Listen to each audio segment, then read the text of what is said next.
নমস্কার বন্ধুরা, আমি প্রকাশ। আশা করি আপনারা সকলে ভালো আছেন।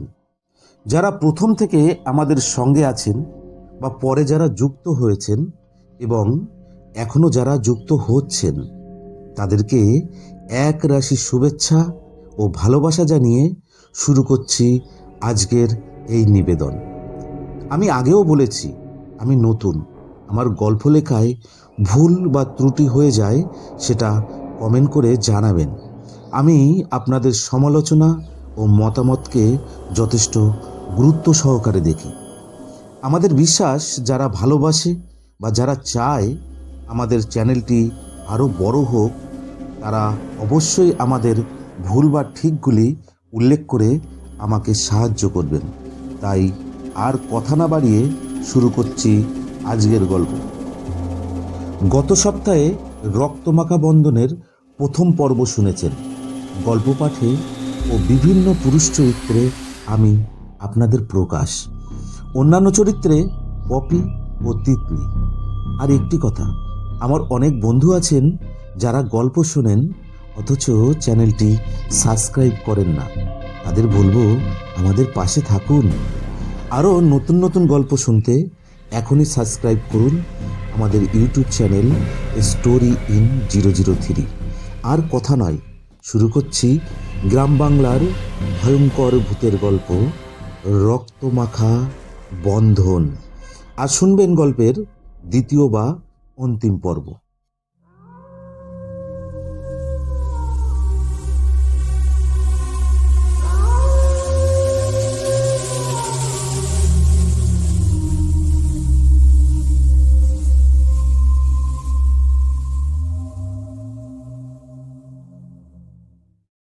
সেদিন রাতের খাবারের সময় অতুল আর রীতা ডাইনিং টেবিলে বসেছিল। অতুলের মুখে ক্লান্তির ছাপ। সাম্প্রতিক ঘটনাগুলি তাকে মানসিকভাবে বিধ্বস্ত করে তুলেছিল।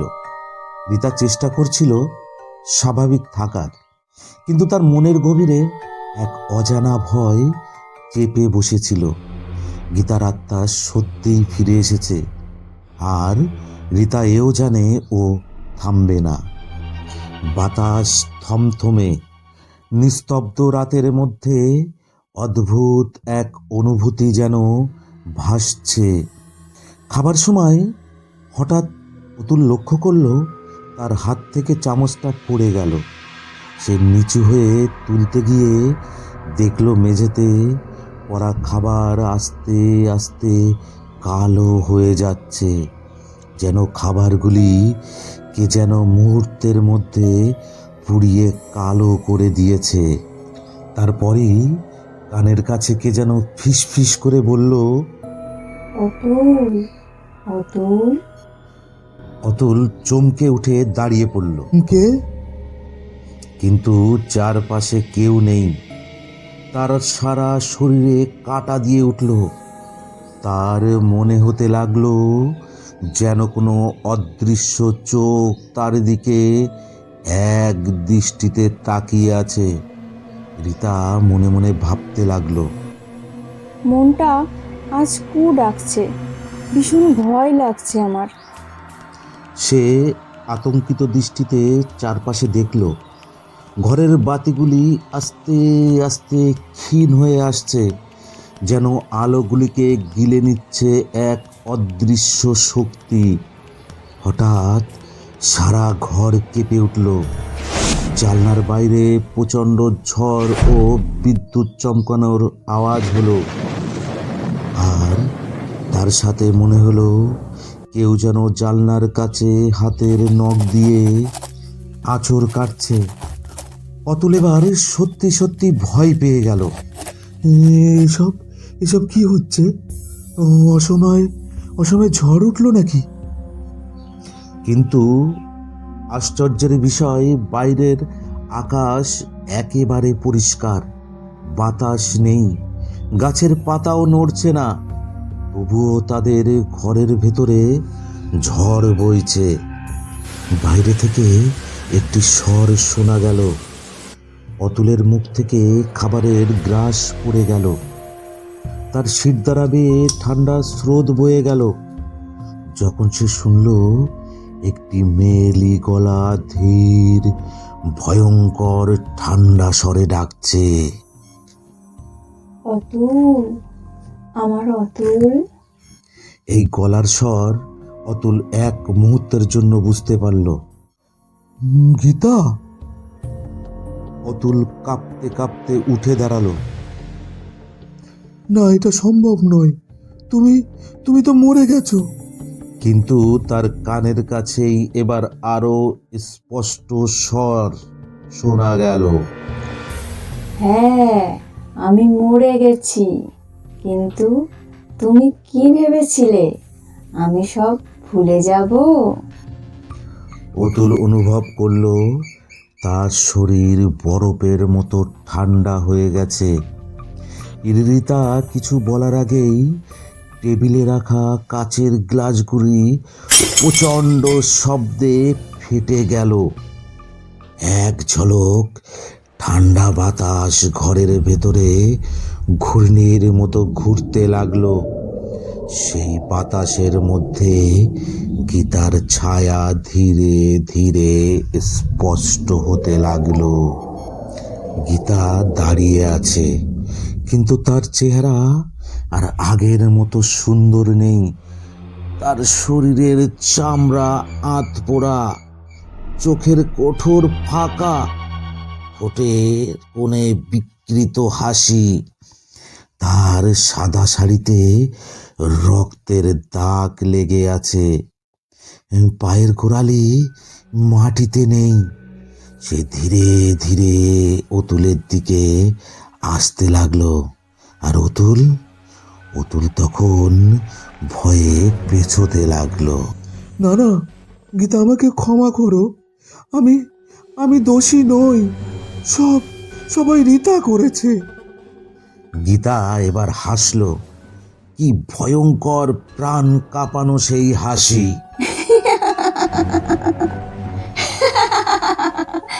তুই কি ভেবেছিস তোর শাস্তি হবে না? আমি তোকে ভালোবেসেছিলাম, কিন্তু তুই আমাকে ঠকিয়েছিস, আমাকে মারতে সাহায্য করেছিস। এবার তো তোকে আমার কাছে আমার সাথে আসতেই হবে। তুই জানিস না আমি তোকে কত ভালোবাসি।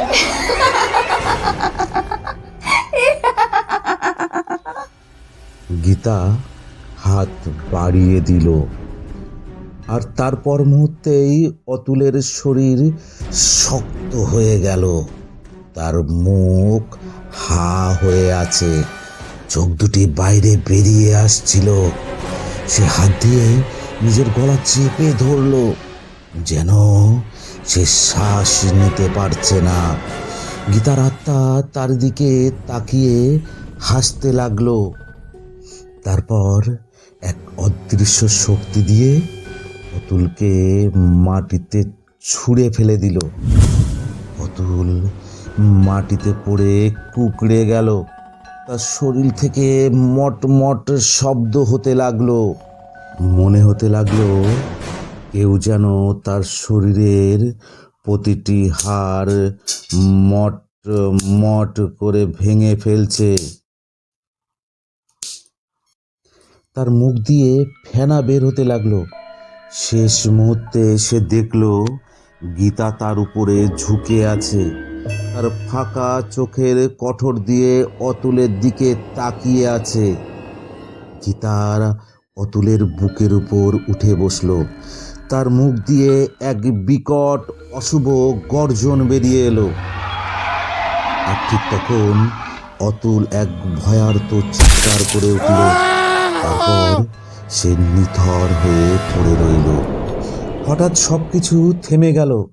ঘর একেবারে নিস্তব্ধ হয়ে গেছে। রীতা আতঙ্কিত হয়ে তাকিয়ে দেখলো অতুল মেঝেতে পড়ে আছে। তার চোখ ফাঁকা, মুখ নীলচে হয়ে গেছে। তার শ্বাস প্রশ্বাস বন্ধ হয়ে অতুল মারা গেছে। গীতার আত্মা ধীরে ধীরে তার পাশে দাঁড়ালো। রিতার দিকে ভয়ঙ্কর দৃষ্টিতে তাকালো, তারপর ধোঁয়ার মতো হয়ে জানলা দিয়ে মিলিয়ে গেল। রিতা পাথরের মতো স্থির হয়ে দাঁড়িয়ে রইল। তার চোখের সামনে যা ঘটল তা কোনো দুঃস্বপ্নের চেয়েও ভয়ঙ্কর। অতুল নিথর হয়ে পড়ে আছে মেঝেতে, তার মুখ বেঁকে গেছে, চোখ দুটো ঠিকিরে বেরিয়ে এসেছে, যেন যেন আত্মাটা শরীর ছেড়ে বেরিয়ে গেছে অনেক আগেই। গীতার আত্মা জানলা দিয়ে চলে গেলেও রিতার বুকের ভেতরে অনুভূতি হচ্ছিল সে এখনো আছে। গীতা এখানেই আছে। ঘরের বাতিগুলি এক এক করে নিভে গেল। ঘরের বাইরে শোনা যেতে লাগলো শুধু ঝিঝি পোকার ডাক। নিস্তব্ধ ঘরটিতে একটা অদৃশ্য চাপা নিঃশ্বাসের শব্দ শোনা যেতে লাগলো। রিতার গলা শুকিয়ে গেলেও কোনো মতে কাঁদো কাঁদো স্বরে বলল, দিদি, আমাকে ছেড়ে দাও, আমি ভুল করেছি। আমি তোমাকে তোমাকে মেরে ফেলতে চাইনি। মিথ্যা কথা, তুই চেয়েছিলি, খুব চেয়েছিলি। রিতার হৃৎস্পন্দনের গতিবেগ বেড়ে গেল, গলা শুকিয়ে কাঠ হয়ে গেছে, চোখের সামনে শুধু ঘন কালো অন্ধকার। রিতার মনে হতে লাগলো চারদিক থেকে একসঙ্গে অনেক কণ্ঠে গীতা বলছে, আমি তোকে কষ্ট দেব না রিতা, আমি শুধু তোর জায়গাটা দেখিয়ে দেব। হাজার হোক, তুই আমার আদরের ছোট বোন।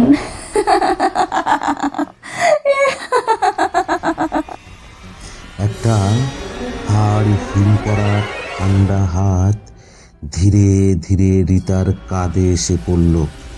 রিতা ঘুরে দাঁড়ালো, আর ঠিক সামনে গীতা, আগের থেকে বিভৎস, আরো ভয়ঙ্কর তার চেহারা। তার পুড়ে যাওয়া চামড়ার ফাঁক দিয়ে শরীরের মাংস আর কালো রক্ত দেখা যাচ্ছে। আর মুখে অস্বাভাবিক বিকৃত হাসি। রিতার শ্বাস বন্ধ হয়ে আসছে। সে হাত ছোড়ার চেষ্টা করলো, কিন্তু তার পুরো শরীর যেন শেকল দিয়ে কিছুতে বাধা পড়েছে।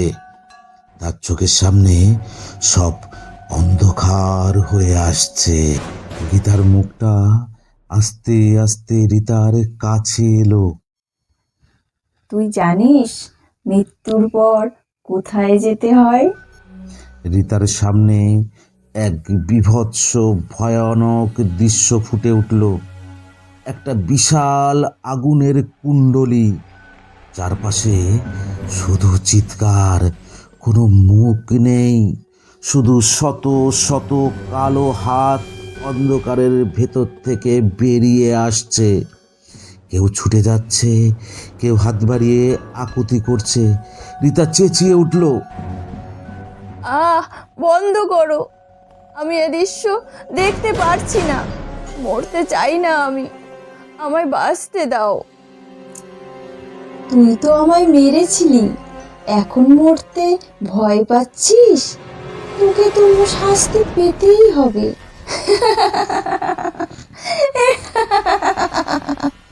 তারপর গীতা আস্তে আস্তে হাত বাড়িয়ে দিল। রিতার শরীর এক অদৃশ্য শক্তিতে উপরে উঠে গেল। সে কাঁপছে, ছটপট করছে, কিন্তু তার শরীর এক ইঞ্চিও নড়ল না। তার পুরো দেহ ছিঁড়ে যাচ্ছে যন্ত্রণায়। রিতা অনুভব করলো যেন জ্বলন্ত আগুন তাকে চেপে ধরেছে। তার চামড়া গলে যেতে লাগলো, শরীরের শিরা উপশিরা ফুটে উঠল, যেন কিছু একটা ভেতর থেকে ওকে ছিঁড়ে বের হতে চাইছে। রিতা চিৎকার করতে চাইল, কিন্তু তার গলা দিয়ে কোনো শব্দ বের হলো না। গীতার মুখে তখনও সেই বিকৃত হাসি। বেঁচে থাকার স্বাদ তো পেয়েছিস, এবার মৃত্যুর স্বাদটাও নে। একটা বিরাট গর্জনের সাথে রিতার শরীরটা ফেটে টুকরো টুকরো হয়ে গেল। তার শরীর থেকে ধোঁয়ার মতো কিছু একটা বেরিয়ে এলো, একটা কালো বিকৃত ছায়া। ছায়াটি আর্তনাদ করে কাঁদছিল। রিতার দেহ নিথর হয়ে পড়ে গেল, তার চোখের মনি সাদা হয়ে আছে, তার ফ্যাকাশে শরীরটা মাটিতে পড়ে রইল। সমস্ত ঘরে রক্তের ছাপ, সারা ঘর জুড়ে ভাঙা আসবাবপত্র। গীতা ধীরে ধীরে জানলার দিকে এগিয়ে গেল। তার প্রতিশোধ শেষ হয়েছে। তবে সে কি সত্যিই চলে গেল, নাকি এই বাড়িটা চিরকাল অভিশপ্ত হয়ে রয়ে গেল? বাইরে বাতাস থেমে গেছে, কিন্তু কোথায় যেন একটা অদৃশ্য হাসির শব্দ ভেসে বেড়াতে লাগলো।